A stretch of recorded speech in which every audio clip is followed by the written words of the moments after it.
2005 was a pretty eventful year for the music industry from start to finish, with some of the biggest releases of the decade. Throughout the year, we witnessed many groups disband and form, multiple records being broken, saw the rise of new artists, and the many musical comebacks from some of the biggest artists. This year, we saw a wide variety of genres that dominated the industry, from punk rock to hip-hop to R&B to country, dance, pop, and adult contemporary, as well as many others. I actually remember this year specifically as the year where I really started to pay attention to what was trending in mainstream music at the time, as I watched shows like 106 in Park and listened to Radio Disney. Yeah, I used to listen to Radio Disney growing up because, you know, I wasn't allowed to listen to secular music and all that stuff. But Radio Disney would play, you know, obviously they would play like the Disney Channel songs and things of that nature, but they would play like the top 40. But anyways, I'm getting ahead of myself here. This was truly a decade-defining year for the 2000s,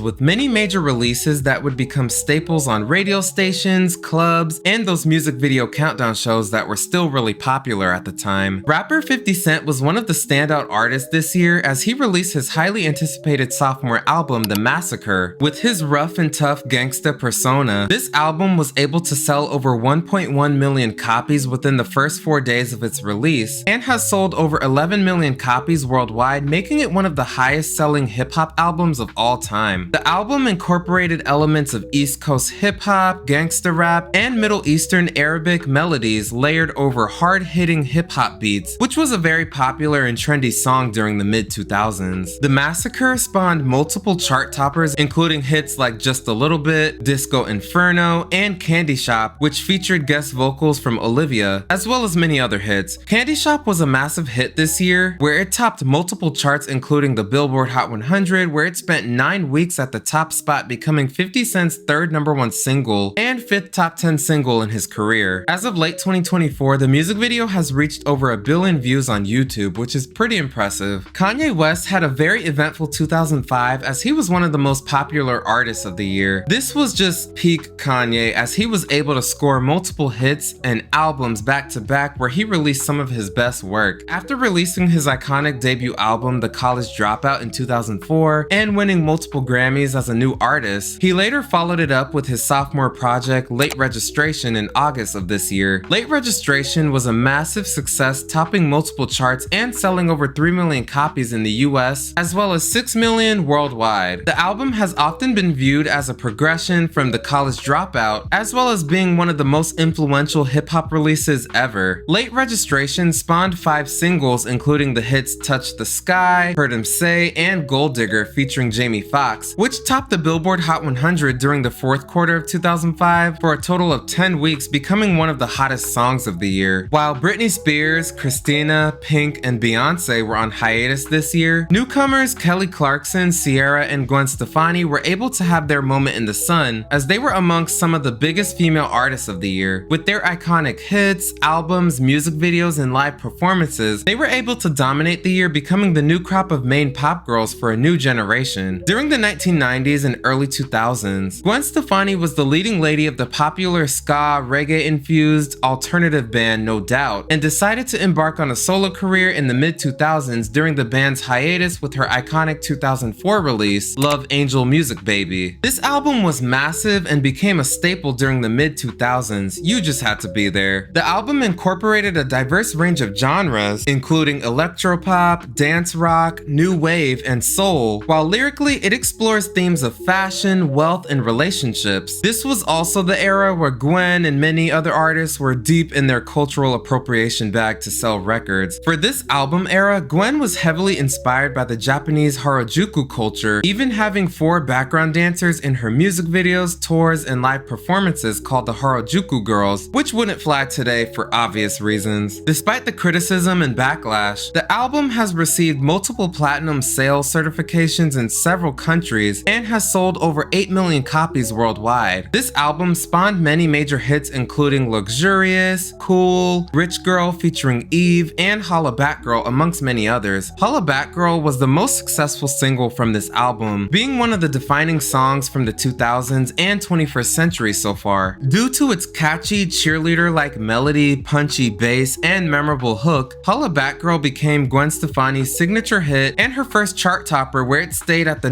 #1 spot for a total of 4 weeks, making it one of the biggest hits of the year. In late 2004, Ciara dropped her debut album Goodies, which became a massive success during the mid-2000s. While peaking at the #3 spot on the Billboard 200 and selling over 5 million copies worldwide, Goodies helped launch Ciara into superstardom overnight. The album included a mix of genres including R&B, hip-hop, pop, dance, and crunk, and has been compared to the likes of artists like Janet Jackson, Aaliyah, Britney Spears, Usher, and Destiny's Child. Throughout the year, Ciara released multiple hit singles that were just inescapable, which were just great for the clubs, pep rallies, and everything in between. You just had to be there, as she was the moment in 2005, and her songs just made you want to get up and dance. These hits included Goodies, which featured P.D. Pablo, Oh, which featured Ludacris, and my personal favorite of hers, 1-2 Step, which featured Missy Elliott, amongst many other hits. With her bouncy songs, empowering lyrics, and high-energy dance moves, Ciara quickly became one of the hottest artists of the year, as she was later nicknamed the Princess of Crunk and B. After being crowned the first American Idol winner back in 2002, Kelly Clarkson quickly became a household name overnight, as well as one of the biggest pop stars of the 2000s. She later released her debut album in 2003, but was typecasted and seen by critics as just the girl who won American Idol. With the release of her sophomore album Breakaway in late 2004, Kelly pivoted to a more edgier aesthetic and sound, which further helped solidify her as the next big thing in mainstream music. For this album, she teamed up with pop heavy hitters Max Martin and Dr. Puke, as well as many other big producers and big songwriters. This album included a mix of mostly pop, rock, dance, alternative, and adult contemporary, with themes about love, heartbreak, and escapism. Fun fact, Kelly was actually requested by the Whitney Houston to record the song Breakaway, which would later be included for the soundtrack of the 2004 Disney film The Princess Diaries 2 Royal Engagement, a film that Whitney had co-produced. Now that's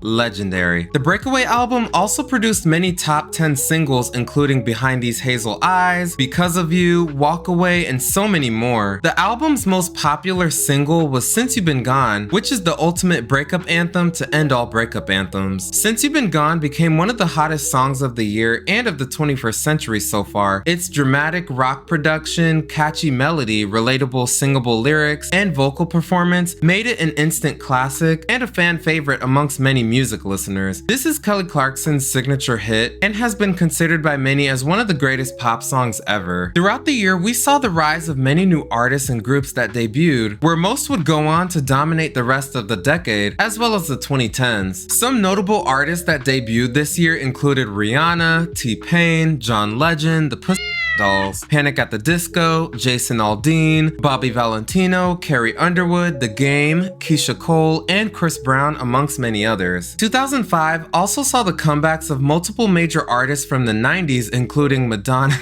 2005 also saw the comebacks of multiple major artists from the 90s, including Madonna with her Confessions on a Dance Floor album, and Weezer with their Make Believe album. Following the disappointing sales of their previous album, Warning, from the year 2000, Green Day released their 7th studio album, American Idiot, in September of 2004 to rave reviews. Being a concept album, the band members considered it as a coming-of-age punk rock opera, which was very fitting for the narrative they were going for at the time. American Idiot follows the story of a fictional character named Jesus of Suburbia. Yeah, I don't know why they came up with that name, but that's the name that they came up with, Jesus of Suburbia. A lower middle class American adolescent teenage anti-hero. The album came about following the disillusionment and descent of a generation that came of age in a period shaped by tumultuous events such as 9/11 and the Iraq War. The presidency of George W. Bush also served as heavy inspiration for the album at the time. Lead singer Billy Joe Armstrong felt as if the mass media orchestrated paranoia and idiocy amongst the public, particularly cable news, which crossed the line from journalism to reality television, only showcasing violent footage intercut with advertisement. And this was one of the most anticipated album releases of the year, and Green Day's most ambitious project up until that point. Being primarily known as a punk rock band, the group expanded their sound on this album with various genres including new wave, Latin, and polka music. The album spawned 5 successful singles: American Idiot, Holiday, Wake Me Up When September Ends, Jesus of Suburbia, and Boulevard of Broken Dreams, which were huge this year. These songs were inescapable back in 2005, later giving the group a Grammy the following year. Oddly enough, as popular as the singles were, none of them reached the top spot on the Billboard Hot 100, but did reach the top 10 as well as many other charts throughout the year. As of now, American Idiot has sold over 23 million copies worldwide, making it the second best-selling album for the band behind their 1994 major label debut Dookie, and one of the best-selling albums of the decade and of all time. It's also widely considered by many to be one of the greatest albums of all time. Possibly the biggest artist of the year was none other than the elusive chanteuse herself, Mariah Carey. Mariah had a very eventful 2005 as she surprised everyone with her triumphant return as the Queen of Music after enduring a short period of betrayal, drama, and heartbreak from the media and general public. During the 1990s, Mariah Carey was at the top of her game as one of the most popular and influential artists of the decade. With her iconic albums and memorable chart toppers, she was able to sell millions of copies worldwide and become a global superstar. By the end of the decade, she scored 14 #1 singles, including songs like Fantasy, Vision of Love, Hero, Dream Lover, Always Be My Baby, and many others, as well as being named the Artist of the Decade at the 1999 Billboard Music Awards. By the turn of the new millennium, Mariah experienced a slowdown in her career, aka her flop era as Gen Z likes to say. With disappointing sales, public meltdowns, label sabotage, drama, and an ever-changing industry, the general public unfortunately lost interest very quickly, with many people seeing her as a novelty act from the 90s, unable to transition into the new decade. That all changed with her 10th studio album, The Emancipation of Mimi. The Emancipation of Mimi was released on April 12, 2005 as a celebratory album with themes of freedom, optimism, romance, joyfulness, and independence. It garnered critical acclaim with praise towards its production, vocal performance, songwriting, and storytelling, with critics noting the theme of independence and a lack of restraint, dubbing the album a party record. Being a primarily R&B record, the album incorporates many other genres including hip-hop, dance pop, and gospel, amongst many others. This album included many major hits that stuck like grits, including the self-empowerment dance anthem, It's Like That, the fun and confident Can I Get Your Number, the groovy Say Something with Snoop Dogg, and the sassy mid-tempo Shake It Off, amongst many others. Shake It Off was one of the biggest hits of the year and was actually blocked from the top spot where it peaked at the #2 position, right behind her other major hit from this album, We Belong Together. We Belong Together was a monster smash hit this year where it became Mariah's comeback single after people wrote her off as a 90s fad. The song became Mariah's 15th #1 single on the Billboard Hot 100, where it spent a total of 14 weeks on the top, joining 6 other songs in a tie as the 5th longest running #1 songs in US chart history. Those songs are I Will Always Love You from Whitney Houston, I'll Make Love to You from Boyz II Men, Macarena from Los Del Rio, Candle in the Wind from Elton John, I Got a Feeling from the Black Eyed Peas, and Uptown Funk from Mark Ronson and Bruno Mars. We Belong Together was inescapable this year as it became the most requested and played song of the year on US radio, the #1 song of the year, and the #1 song of the 2000s decade as a whole. It was just everywhere from weddings to proms to school dances, bat mitzvahs, and everything in between. You just had to be there. Billboard later ranked it as the 15th biggest hit of all time in terms of overall chart performance, which is iconic. As of now, The Emancipation of Mimi has sold over 10 million copies worldwide, making it the highest selling album of the year and one of the best selling albums of the 21st century so far. This is easily one of Mariah's best albums and has aged like fine wine over the years, where it's still considered a timeless classic by critics and fans. Oh, and for those who thought she came back,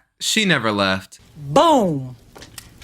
Other major hits from 2005 included My Humps from the Black Eyed Peas, Let Me Love You from Mario, Soldier from Destiny's Child, T.I. and Lil Wayne, Sugar We're Going Down from Fall Out Boy, Like You from Bow Wow and Ciara, Don't Ya from the Dolls and Busta Rhymes, Beverly Hills from Weezer, Run It from Chris Brown and Joel Santana, You and Me from Lifehouse, Lonely from Akon, Feel Good Inc. from Gorillaz, Hate It or Love It from The Game and 50 Cent, Honda Replay from Rihanna, Mr. Brightside from The Killers, and Lose Control from Missy Elliott, Ciara, and Fat Man Scoop, amongst many other hits. So that was 2005 in music. A pretty memorable and eventful year from the 2000s decade in my opinion. This was a pretty good year for mainstream music as we saw comebacks and the rise of new artists throughout the year. So I want to know from you guys, what did you think of the year 2005? Do you remember any of these songs? Did you have any of these albums? What did you think of Mariah Carey's comeback? What did you think of Green Day's big comeback? Did you have Chris Brown's album? Did you have the Gorillaz album? Were you into Gwen Stefani this year? What was your favorite song of the year, and what was your favorite album of the year? What were the songs that you just thought were annoying and over the top and overplayed? And what songs were your favorite? And what did you think of the year 2005 as a whole in music? Let me know down below.